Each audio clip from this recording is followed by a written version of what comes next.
After a few minutes, dia masuk, dia menangkap. Tiba-tiba macam menemui jalan buntu.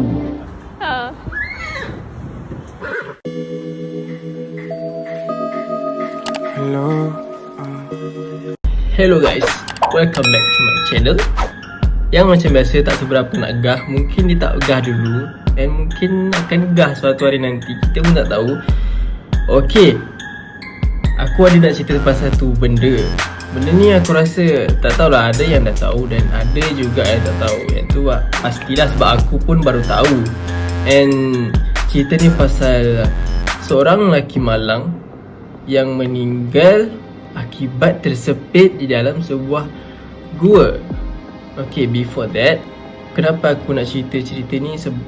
First day sebab hari tu aku ada terbaca dekat Twitter. Ada satu tweet ni, dia tweet, dia cakap, korang sesak nafas tak bila tengok gambar ni. Gambar tu dia tunjuk yang tempat-tempat sempit tau, macam dalam gua. And aku ada perasan bila aku baca komen tu, dia ada sebut pasal seorang lelaki ni. Kebetulan ada gambar dia kat situ.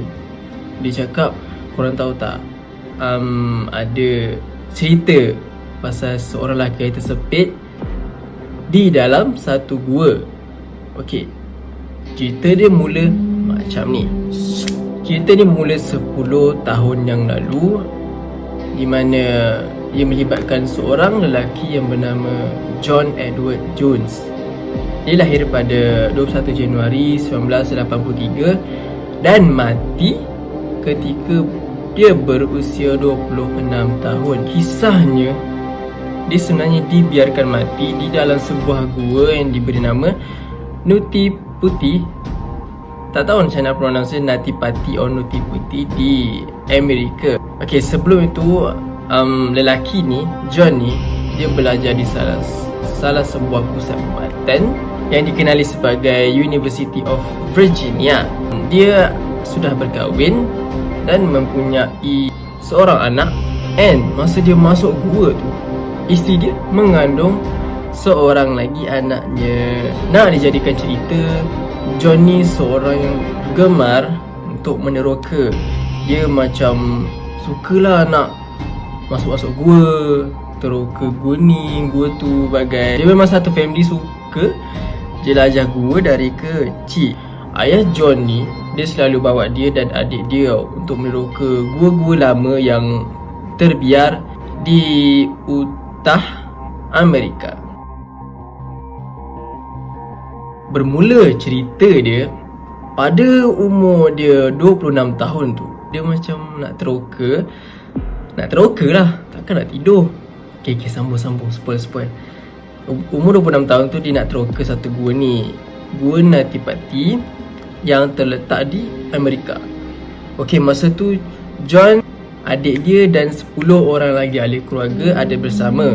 Diorang masuk gua tu lah. Gua tu terletak di belah barat Utah Lakes, Amerika.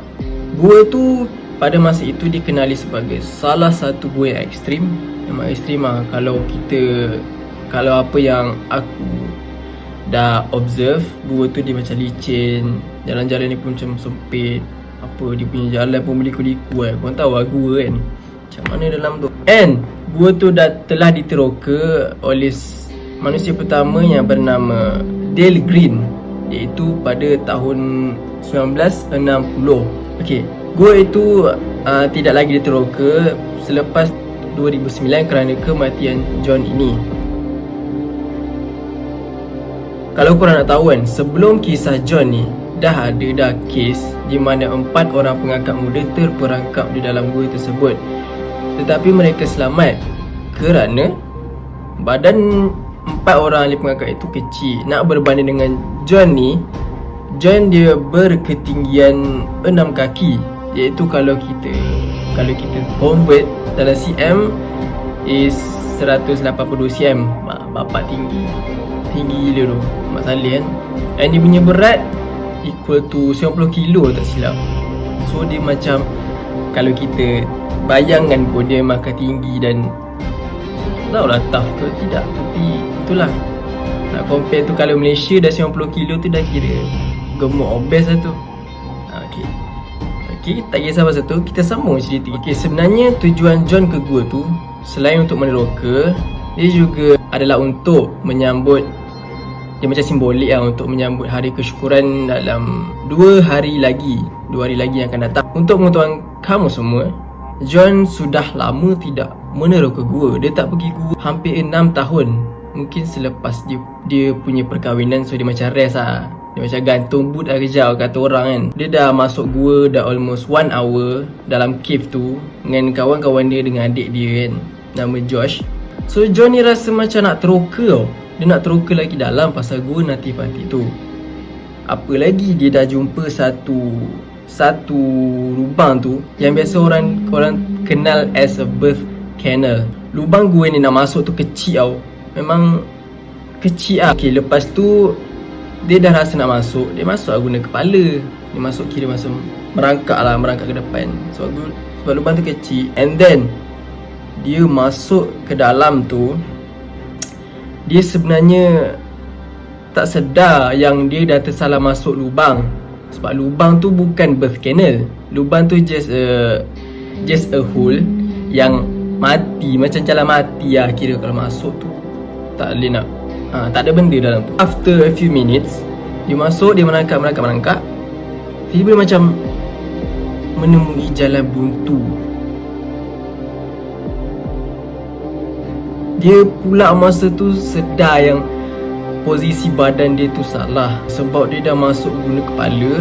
Gua tu kalau korang nak tahu, dia punya masuk dia macam masuk straight atas, and then dia macam akan ke bawah tau. So kalau kita masuk guna kepala dulu, dia macam kita akan menonggeng, posisi menonggeng. So kaki kat atas. Dia macam upside down lah, in English orang kata. Lepas dia dah sedar dia salah tu, apa lagi, cuak lah.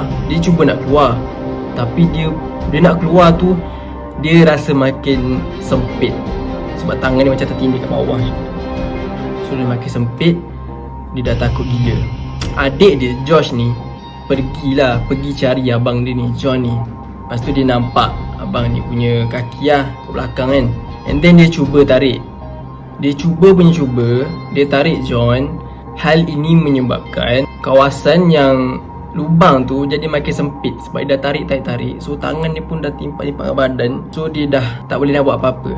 Even John dah kempiskan abdomen dia, dah kempiskan badan dia sekempis-kempisnya, tak boleh keluar juga. Lepas tu tak silap aku, John makin menggelosor ke bawah masa adik dia tarik tu.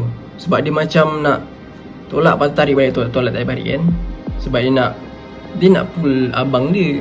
So dia tak nak kena cubalah tolak balik, nak cari ruang balik, lepas tu nak keluarkan balik kan. Sebabkan tu keadaan menjadi makin huru-hara. John ni sempat bagi tahu adik dia Josh, which is save my life for my wife and for my kid. Ui, gila sedih tu. Kalau aku tak boleh bayangkan keadaan masa tu. Dia punya cuak, dia kelabat, dah tersepit. Kau bayangkan dah tersepit. Lepas tu Josh ni dia dah tak tahu nak buat apa-apa. Dia keluar untuk minta bantuan dari kru penyelamat. And then masa kru tu datang, John masih lagi tersekat sedalam 400 kaki. And masa tu kru tu nak masuk pun dah hampir 1 hour tau. Dia punya lama dia tu. Mereka memerlukan hampir 3 jam untuk jumpa John ni. Dia punya lokasi dia masuk tu, bayangkan lubang tu sempit kan. So berliku-liku lagi nak masuk lagi. Dia perlukan 3 jam guys untuk masuk nak jumpa John. Kalau korang nak tahu, ada seorang kru ni, dia jumpa John. Nama kru dia ni Suzy Motola. Dia jumpa John, dan masa tu dia dah nampak keadaan John macam mana, betapa sempit dia, tersepit kan. Mereka mengambil inisiatif untuk menggunakan sistem puli. Sebab dia nak tarik John tu menggunakan tali. Dia nak tarik John, dia ikat kat bahagian kaki tu. So dia rasa benda ni berguna, dan mereka cuba, tetapi perkara itu tidak menjadi. Hal ini menjadi lebih teruk sebab kan dalam keadaan posisi tertungging, kalau korang tahu, darah kita ni dia akan dipam seluruh badan kan. Cuba bayangkan kalau badan korang upside down macam ni, kepala kat bawah, And perkara tu menyebabkan darah korang tak boleh pump darah tu ke seluruh badan. Dia akan stay kat otak je, jantung confirm stuck situ. Selain teknik puli tu, kan dia dah tak jadi kan, ada pula orang yang menyarankan untuk memotong kaki John. Tak tahu dia nak kurangkan kesempitan kot, tak sure. Tapi itulah, ada orang yang sarankan. Tetapi ada pihak yang menolak sebab perkara tersebut boleh menyebabkan John kehilangan banyak darah dan juga boleh menyebabkan John makin ke dalam lubang itu. Setelah itu, memang masa tu proses menyelamat agak lama. Kalau nak tak boleh bayangkan lah, sebab lubang sempit. Lepas tu keadaan menongging macam tu, nak tarik pula susah. Setibanya hari kesyukuran, John disahkan mati kerana setelah hampir 27 jam terperangkap. Ketika John disahkan mati, kru pun tak boleh nak tarik mayat John tu untuk dibawa naik dibawa keluar. Mereka decide untuk tinggalkan John di dalam gua tersebut buat selama-lamanya. Akhir sekali gua tu ditutup buat selama-lamanya. Lubang-lubang gua semua disimen dan mereka ada sediakan satu macam memorial plaque yang diletakkan di dinding gua tersebut untuk sempena untuk ingat mendiang John ni. Dia punya kematian menyayat hati. Tak boleh bayangkan, dah tersepit. Masa tu hidup lagi tersepit. Lepas tu orang yang nak tolong tak boleh buat apa-apa kan. Keadaan pula kita tunggang terbalik. Cuba korang bayangkan. Tak payah bayangkan, bahaya. So itu saja cerita yang saya mahu kongsi. Kalau korang suka, like. Kalau korang tak suka pun like juga. And then okay, thank you very much. Nanti ada apa-apa cerita aku share. And jangan lupa subscribe. Thank you guys. Assalamualaikum. Bye bye. Jangan lupa like and subscribe. Assalamualaikum.